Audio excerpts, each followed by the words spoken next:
পুনর্বাসন না দিয়ে এই গরিব মানুষকে কোনোভাবেই উচ্ছেদ করা যাবে না।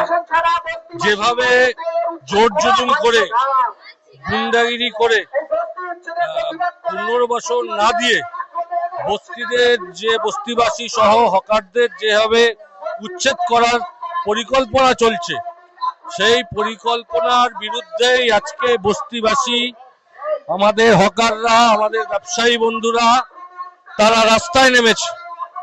দুনিয়ার মজদুর আজকে এক হয়ে কোত্রম হিনমটর অঞ্চল পরিক্রমা করছে।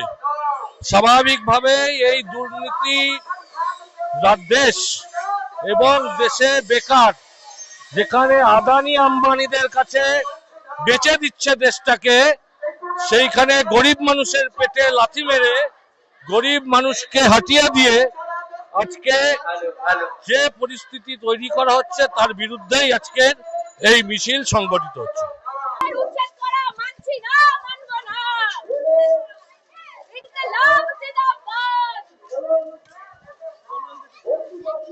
কিছুই বলার নেই। আপনারা দেখতে পাচ্ছেন যে আজকে শয়ে শয়ে মানুষ এই মিছিলে হাঁটছে। রাজ্য সরকার যে ঘোষণা, এই সরকার নতুন সরকার গঠনের পরে যেভাবে সারা রাজ্য জুড়ে হকারদেরকে এবং বস্তিবাসীদেরকে উচ্ছেদ করছে, উচ্ছেদ করতেও একটা নমিনাল একটা নোটিশের একটা থাকে, ডেট থাকে, 1 মাস অন্তত সময় লাগে। কিন্তু আমরা দেখলাম যে 1 মাসের কোনো নোটিশ ছাড়াই একটা সাদা কাগজে নোটিশ দিয়ে দেওয়া হয়েছে। সাধারণ মানুষরা পথে নেমেছে। সাধারণ মানুষদের একটাই দাবি, পুনর্বাসন ছাড়া হকার এবং বস্তিবাসীদের উচ্ছেদ করা যাবে না।